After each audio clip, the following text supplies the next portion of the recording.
I come from Shrimpers Row all the way down in Dulac. I'm 46. Yeah, we've been through it over and over down there.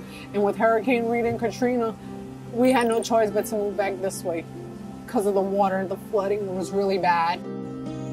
You're sitting here thinking how you're going to do it all by yourself, especially with people with kids and babies and other things going on, health issues, things like that. It's like, how are you going to do this? And then y'all step in and do everything.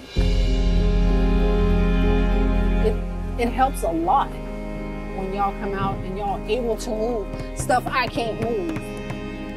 Thank y'all for putting y'all lives on hold for a second to help us. We appreciate it. I appreciate it. I really do. I really, really do.